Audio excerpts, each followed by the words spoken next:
Praise the Lord. கர்த்தர் நல்லவர், அவர் கிருபை என்றும் உள்ளது. உங்கள் எல்லாருக்கும் இயேசு கிறிஸ்துவின் வல்லமையுள்ள நாமத்தினால அன்பின் வாழ்த்துக்களை தெரிவித்துக் கொள்கிறேன். எதிர்பார்ப்புல தாமதம் வந்துன்னா எப்படி இருக்கும், மனநிலைமை எப்படி இருக்கும், அந்த நேரத்தில் எப்படிப்பட்ட முடிவுகள் எல்லாம் நம்ம எடுப்போம். அப்படிப்பட்ட முடிவுகளை எடுத்து ஒருவேளை பாதிப்புல இருந்தால் அதெல்லாம் ஆண்டவர் சரி பண்ணுவாரா? நிச்சயமா மாற்றுவார், எந்த விதமான சந்தேகமும் இல்லை. வேதத்துல அப்படிப்பட்ட ஒரு சம்பவம் நடந்தது. ஆபிரகாம்கிட்ட ஆண்டவர் வாக்குத்தத்தம் கொடுக்கிறாரு. எல்லாருக்கும் தெரிந்த ஒரு சம்பவம் தான். இதுல நான் ஒரு சில காரியத்தை சொல்ல போற, ஒரு 3 காரியங்களை. இந்த தாமதத்துல ஆபிரகாம் சில முடிவுகளை எடுக்கிறாரு, அதையெல்லாம் ஆண்டவர் நிராகரிக்கிறாரு. இந்த முடிவுகள் எல்லாம் நான் அக்செப்ட் பண்ண மாட்டேன்பான்னு சொல்லி ரிஜெக்ட் பண்றாரு.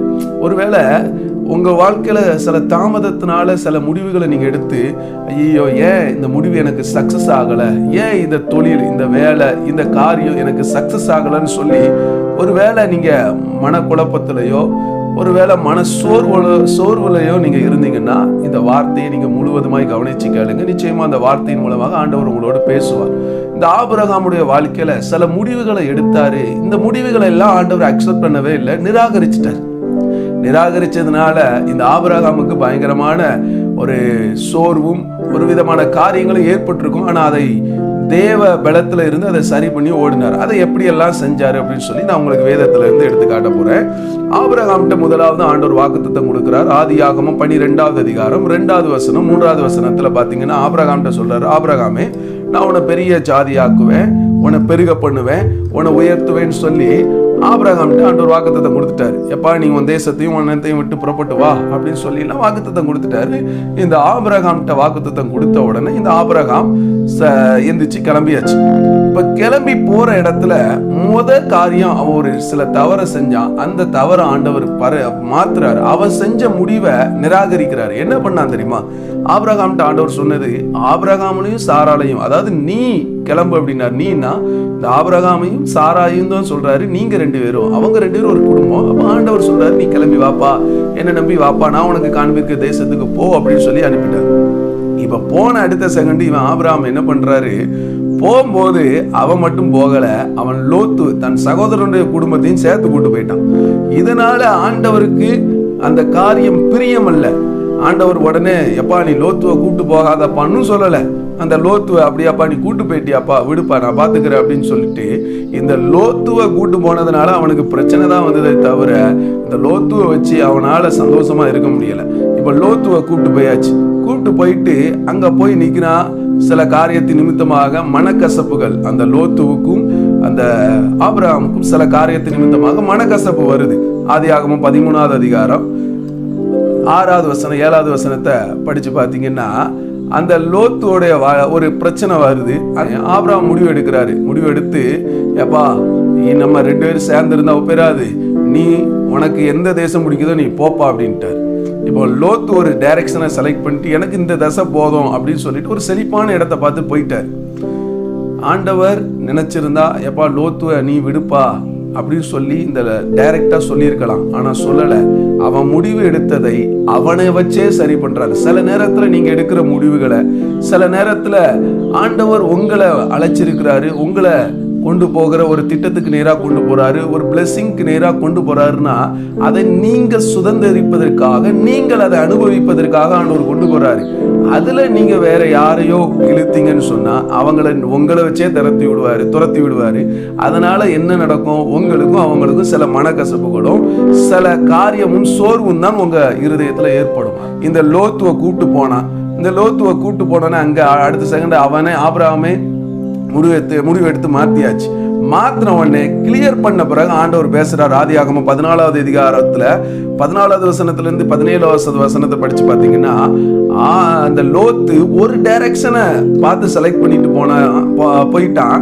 ஆனா ஆண்டவர் இந்த ஆபிரகாமுக்கு ஒரு கொடுக்கக்கூடிய டைரக்ஷன் என்ன தெரியுமா? 4 டைரக்ஷன் கொடுக்குறாரு. நீ வடக்க கிழக்க தெற்க மேக்க நீ எல்லா பக்கமும் நடந்து தெரியும், அவ்வளவு இடத்துல நீ பழுகி பெருகுவப்பா, நீ கால் மறிக்கிற தேசமெல்லாம் கொடுக்கப்படுன்ட்டாரு. இந்த லோத்துக்கு ஒரு டைரக்ஷன்ல இருந்து தான் பிளஸ்ஸிங். ஆனா இந்த ஆபிரகாமுக்கு 4 டைரக்ஷன்ல இருந்து பிளஸ்ஸிங். இந்த காரியத்தை அவன் செய்ததனால்தான் அவனுக்கு 4 டைரக்ஷன்ல இருந்தும் அவனுக்கு தேவன் பிளஸ்ஸிங்கை கொண்டு வந்தாரு. சில நேரத்துல நீங்க எடுத்திருக்கிற முடிவு சரியா இருக்குதா? ஆண்டவர் உங்களை குறித்து ஒரு காரியத்தை சொல்லி இருக்கிறாரு, நீங்க யாரையாவது இணைச்சு கொண்டு போறீங்கன்னா இன்னைக்கு நீங்க அதை பரிசோதித்து பாருங்க, அது சரியா கொண்டு போயிருக்கீங்களா? இல்லைன்னா இன்னைக்கு அதை நீங்க எடுக்கிற முடிவு அதை தூர தள்ளும் போது நீங்க யாரை இழுத்துட்டு போனீங்களோ அவங்கள விட்டு நீங்க உங்களுக்கு ஆண்டவர் கொடுக்கிற அந்த திட்டத்துக்கு நேராக நீங்க நடக்கும் போது ஆண்டவர் உங்களுக்கு 4 டைரக்ஷன்ல இருந்தையும் உங்களுக்கு பிளஸிங்கை கொண்டு வர. இதுதான் ஆபிரகாமுடைய வாழ்க்கையில முதலாவது நடந்தது. 2வது காரியம், அவன் சில முடிவை எடுக்கிறான். என்ன முடிவு எடுக்கிறான்னா, ஆதியாகமம் 15வது அதிகாரம் 2, 3, 4 வசனத்தை படிச்சு பாத்தீங்கன்னா, அவன் அங்க வேலைக்காரனா இருக்கக்கூடிய ஒரு மகன் இருக்கிறான். அந்த பையன் எனக்கு என் குடும்பத்துல எனக்கு அடுத்த வாரிசா வரணும்னு சொல்லி இந்த ஆபிரகாமுடைய இருதயம் விரும்புகிறது.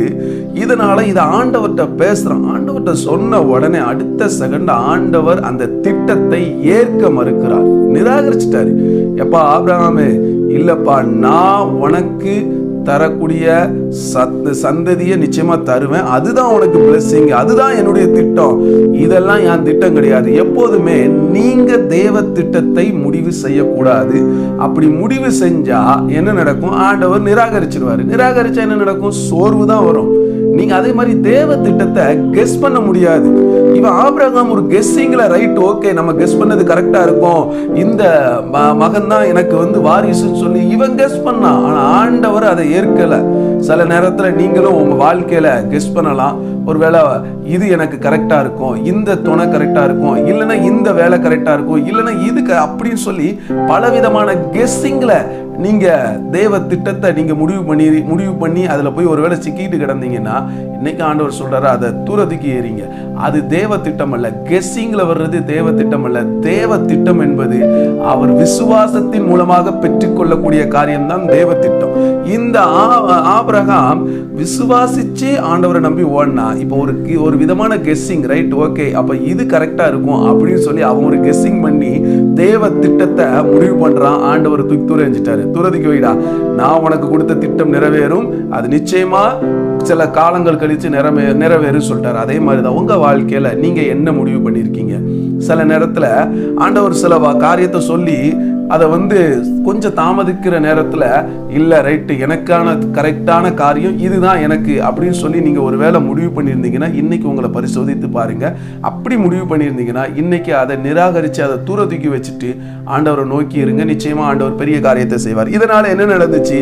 அடுத்த செகண்டுக்கு அந்த காரியத்தை கிளியர் பண்ணிட்டு ஆதியாகமம் 15வது அதிகாரம் 5வது வசனம் 12 to 21வது வசனத்துல ஆண்டவர் சொல்றாரு, அவனுக்கு சொப்பனத்திலே காட்டிட்டாரு, எப்பா நீ முடிவு பண்ணாத, தேவ திட்டத்தை நீ முடிவு பண்ணாத அப்படின்னு சொன்ன உடனே இவன் அந்த வார்த்தைக்கு கீழ்ப்படிஞ்சு ஓகே ஆண்டவரேன்னு இந்த ஆபிரகாமோட ஆண்டவர் பேசுறாரு. பேசி சொப்பனத்துல காட்டுறாரு, உனக்கு எப்படிப்பட்ட சந்ததியை தருவேன், அது எப்படியெல்லாம் பெருகும், எப்படியெல்லாம் நான் ஆசீர்வாதத்தை கொடுப்பேன்னு சொல்லி அவன் கண்களுக்கு முன்பதாக சொப்பனத்தை காட்டுகிறார்.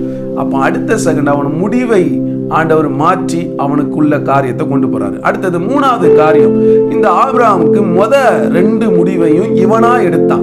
இப்ப 3வது இடத்துல முடிவு எடுக்கும் போது தன்னோடு கூட வந்த சாராய் என்ன சொல்றா அப்படின்னு சொல்லிட்டு ஒரு முடிவு எடுக்கிறான். எந்த முடிவு அவனுடைய வாழ்க்கையில எப்படி இருக்குன்னா, அவன் போறக்கூடிய டைரக்ஷனையும் திருப்புது, வேற வழியில திருப்புது. அதாவது அந்த சாரா என்ன சொல்றா, தேவ திட்டம் உண்மைதான், ஆண்டவர் சொன்ன வார்த்தைலாம் உண்மைதான், ஆனா இப்போ எனக்கு அதுக்கு சாத்தியம் அல்ல, இப்போ எனக்கு அந்த பிள்ளை பெத்துக்கிற அந்த எல்லா அறிகுறியும் போச்சு, வாய்ப்பே கிடையாதுன்னு சொன்ன உடனே இப்ப டைரக்ஷனை மாத்துறாங்க. என்ன டைரக்ஷனை மாத்துறாங்க?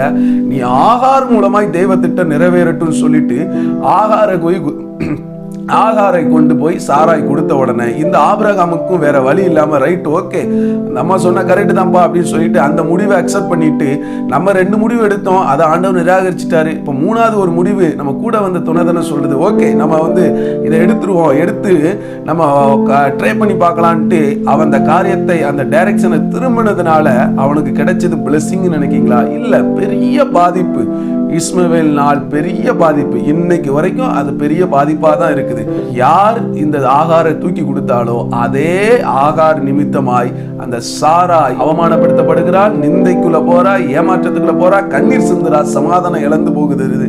அது மாத்திரமல்ல, தேவ திட்டம் அங்க டைரக்ஷன் மாறுறதுனால அவன் வாழ்க்கையில ஒரு சமாதானத்தை இழந்து போக வேண்டிய சூழ்நிலை, சந்தோஷத்தை இழந்து போக வேண்டிய சூழ்நிலை, இதன் நிமித்தம் அவங்களுக்குள்ள ஒரு விதமான பிரச்சனைகள் வந்து வர வேண்டிய ஒரு சூழ்நிலை ஏற்பட்டது. எப்போதுமே டைரக்ஷனை மாற்றக்கூடாது. ஆண்டவர் தாமதிச்சு சில காரியத்தை செய்வார், நிச்சயமா செய்வார். அதனால உங்க டைரக்ஷனை மாற்றாதீங்க. அது சாத்தியமாகாது, அது கிடைக்க வாய்ப்பு இல்லை அப்படின்னு சொல்லி நீங்க முடிவெடுக்கக்கூடிய காரியங்கள் எல்லாம் தேவ திட்டத்தை விட்டு உங்களை டைரக்ஷனை மாத்திடும்.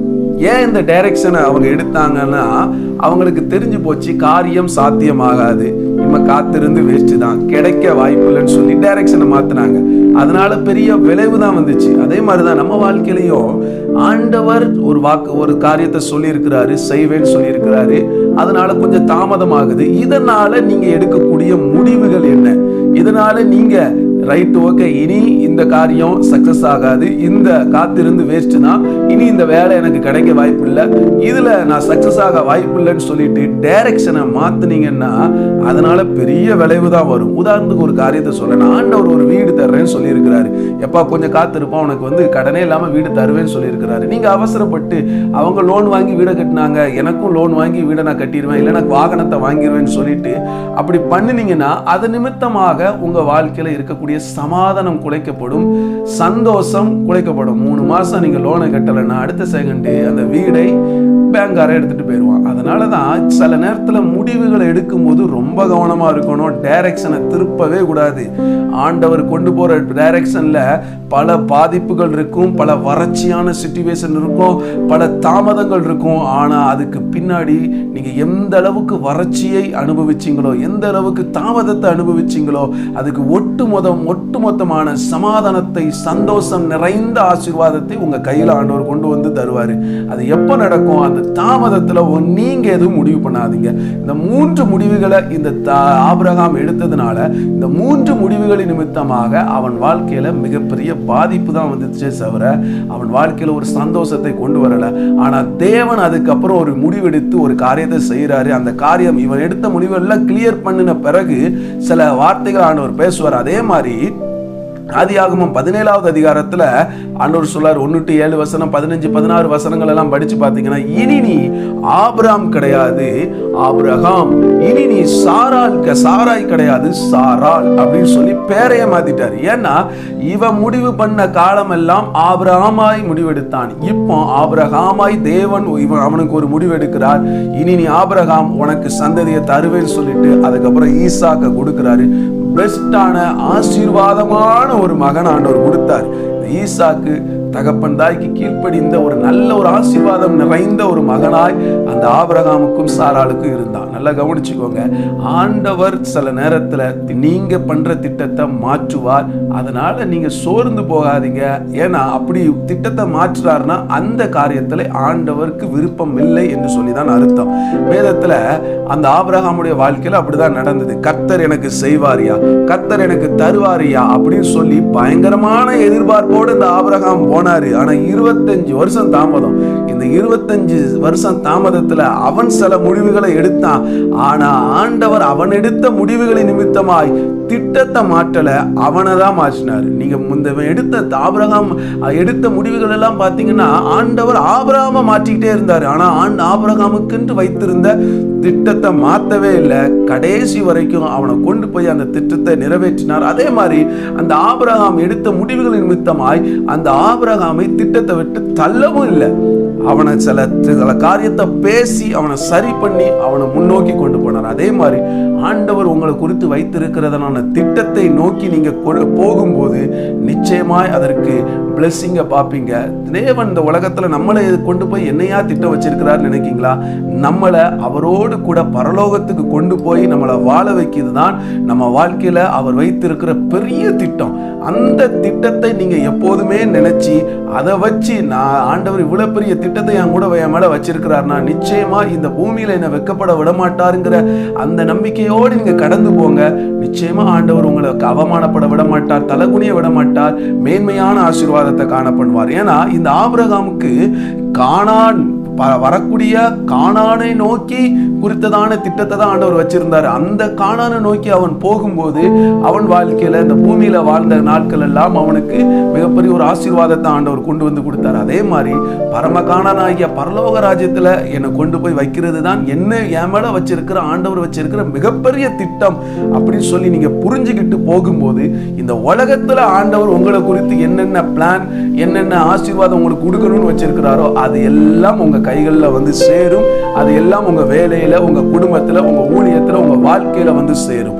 அதற்கு நீங்க செய்ய வேண்டிய ஒரே ஒரு காரியம், மாம்சத்துல எதையுமே முடிவு பண்ணாதீங்க. மாம்சத்துல நீங்க எதையும் தேர்வு செய்யாதீர்கள்.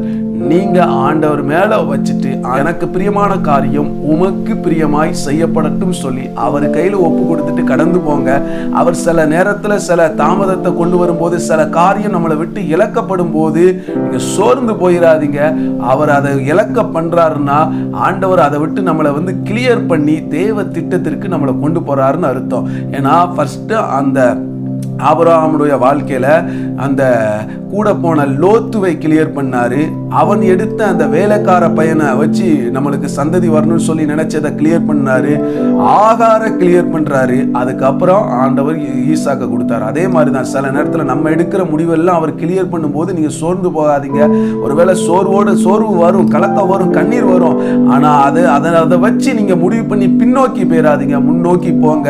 ஆண்டவர் நம்ம வாழ்க்கையில சில நேரத்துல சில திட்டத்தை நம்ம முடிவு பண்ணி எடுக்கும் போது அதையெல்லாம் உடைச்சிருவாரு, அதெல்லாம் நிராகரிப்பாரு.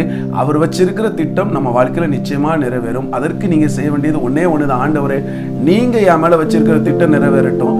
நான் ஏதாவது தவறான ஒரு முடிவுகளை எடுத்தேன்னு சொன்னா அதை என்னை விட்டு, எனக்கு அதை நிராகரிச்சு அதை என்னை விட்டு தூர எடுத்துருங்கப்பா அப்படின்னு சொல்லி ஆண்டவர் சமூகத்தில் ஒப்பு கொடுங்க. நிச்சயமா ஆண்டவர் உங்க வாழ்க்கையில பெரிய ஆசீர்வாதத்தை கொண்டு வருவார். God bless you. ஆமென்.